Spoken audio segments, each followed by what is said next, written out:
애니어그램으로 말해요. 우리 아이 속마음. 내 아이를 다그치기만 하던 엄마가 애니어그램으로 아이의 속마음을 알고 진정한 행복을 찾아낸 이야기. 지은이는 신유진 씨이고 18년차 현직 중학교 교사입니다. 아이들을 너무 좋아하고 사랑해서 교사가 되었습니다.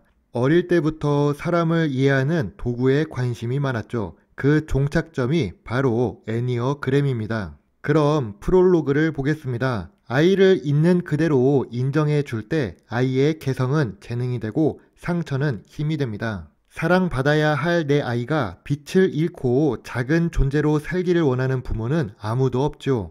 빛내주고 싶은 마음은 너무 간절하나 방법을 모르는 부모만 있을 뿐입니다. 아이의 빛을 알아보고 공감해주면 아이의 개성은 곧 재능이 됩니다. 아이는 자신이 원하는 나 그대로의 삶을 살게 되죠. 그래서 애니어그램이 도대체 무엇일까요? 애니어그램으로 들여다보면 마음이 작동하는 방식이 객관적으로 보입니다. 애니어그램 유형마다 사람의 마음이 건드려지는 부분, 즉 상처가 다 다르기 때문인데요. 마음은 무의식적으로 작용하고 습관적으로 나를 힘들게 합니다. 그러나 애니어그램을 알고 나면 의식적으로 마음을 들여다보게 되는데요. 내 의식에 들킨 마음은 더 이상 힘을 쓰지 못하죠. 내 아이가 마음에 무의식적으로 끌려다니는 노예의 삶을 살게 할 수는 없습니다. 의식적으로 선택하고 행동하는 진정한 주인공의 삶을 살아야 되겠죠.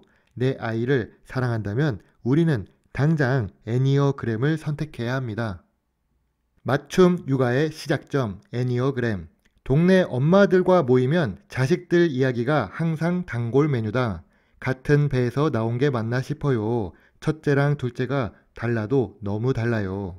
그럼 옆에 있던 쌍둥이 엄마도 한마디 거둔다. 아이고, 쌍둥이인데도 달라요. 같은 날 나왔는데도 정말 어쩌면 그렇게 다른지 어느 장단에 맞춰야 하나 모르겠어요.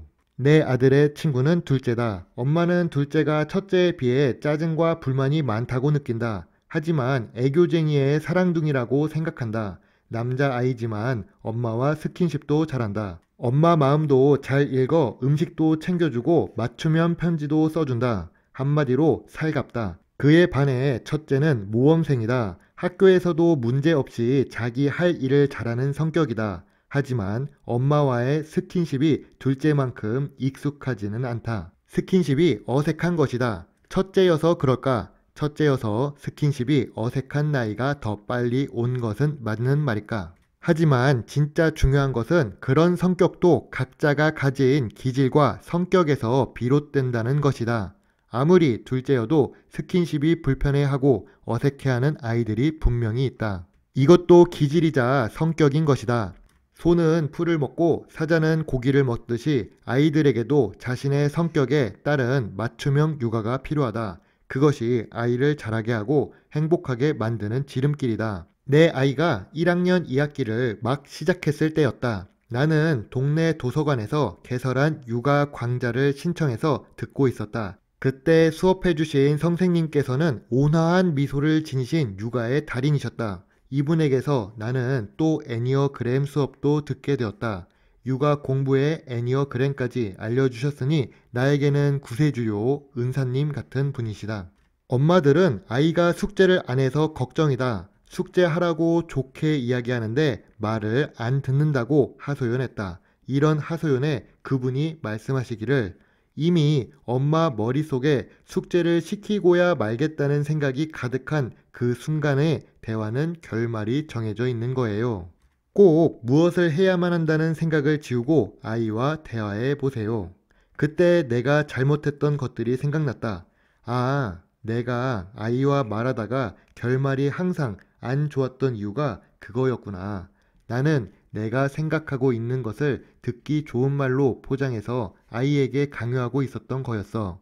나도 선생님처럼 아이에 대한 걱정과 두려움을 없애고 진정한 대화를 하고 싶다.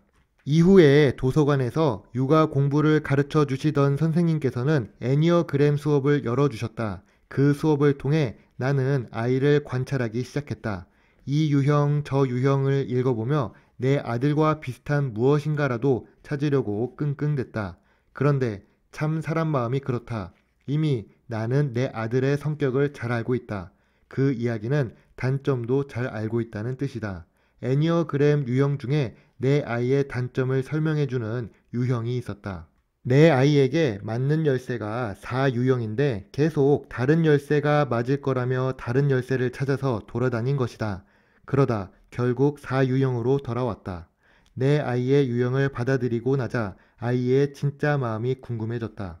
그리고 아이를 도와주는 방법이 무엇일까 궁금했다. 그때부터 4유형을 엄청나게 공부하기 시작했다. 애니어그램에 내 아이 문제의 답이 있다. 처음 내 아이의 애니어그램의 유형을 알았을 때는 받아들이기가 힘들었다. 내 유형과 너무 반대되는 성격이라 그랬다. 무슨 말인가 하면 내 입장에서는 되고 싶지 않은 상태의 모습이 내 아들에게는 일반적인 모습이었던 것이다. 나는 7유형 중 1대1 유형이다. 따라서 나는 세상을 낙관적으로 보는 것이 매우 중요한 성격이다.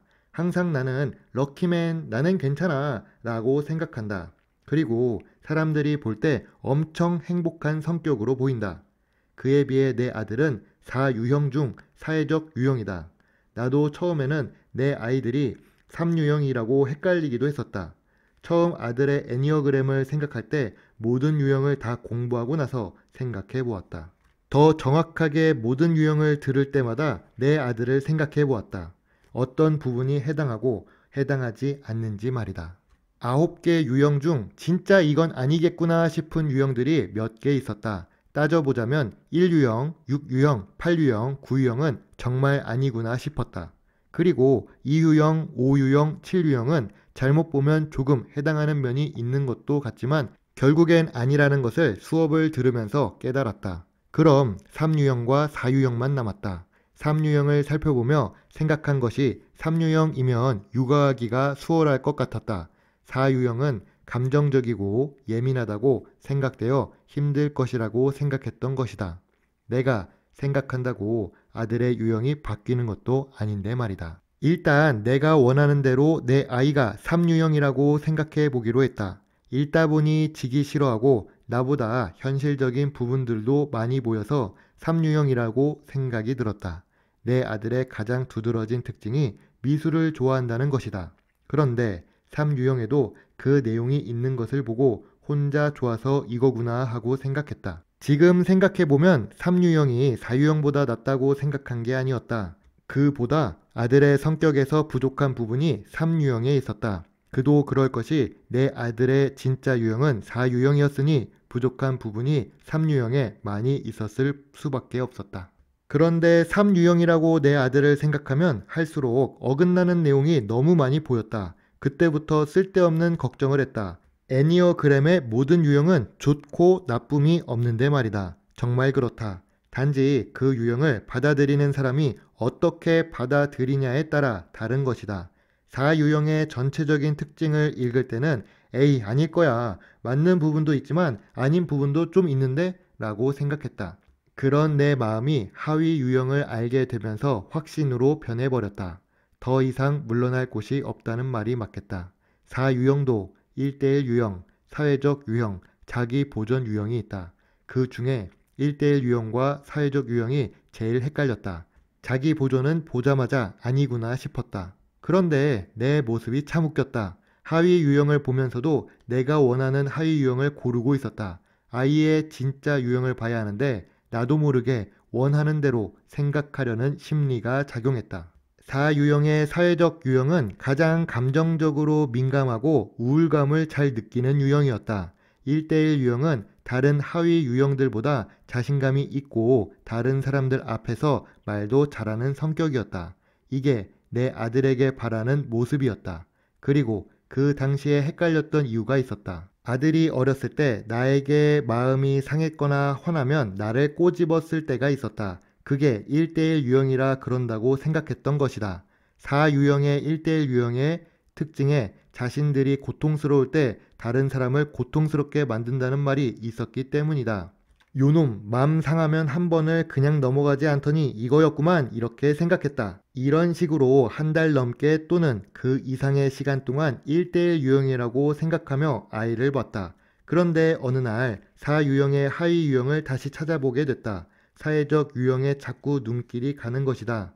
그동안 아들을 많이 관찰해보고 애니어그램에 맞춰서 생각해본 내공이 쌓여서일까. 사회적 유형이 내 아들이구나 생각이 들었다. 모든 퍼즐이 맞춰지는 느낌이었다. 그 사실을 인정하는 순간 내 아들에 대한 연민의 감정이 올라왔다. 내가 지금까지 이런 마음을 제대로 몰라줬던 거구나. 애써 외면하고 있었던 것일까? 돌고 돌아 그래도 진짜 내 아이의 유형을 찾게 돼서 너무 다행이다. 이제 절대 흔들리지 않는다. 아이의 속마음을 내가 공부하고 또 공부해서 더 단단하고 빛나게 만들어 주리라고 다짐했다. 이 책 애니어그램으로 말해요는 우리 아이의 속마음을 읽어주는 그런 열쇠입니다. 아이의 속마음을 읽어주면 아이는 스스로 바뀌죠. 내가 아이 마음을 잘 공감해줘서 내 아들 친구처럼 만들어야겠다고 생각했던 것, 바로 그런 것이 잘못된 것이었다. 내 아이를 온전히 이해하고 싶었다. 내 마음이 그랬구나 라고 이해하는 척하며 거짓말을 하고 싶지 않았다. 진짜 아이 마음도 모르면서 매일 그랬구나, 그랬구나, 앵무새처럼 말하는 내가 바보 같았다. 내 아이 마음이 도대체 뭔지, 진짜 마음이 뭔지 알아야 진심으로 그랬구나가 되는 것이었다.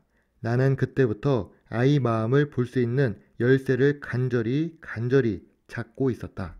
오늘 읽어드린 애니어그램으로 말해요는 한국경제신문에서 나왔고 저작권 사용 허가를 이메일로 확인받았습니다. 감사합니다.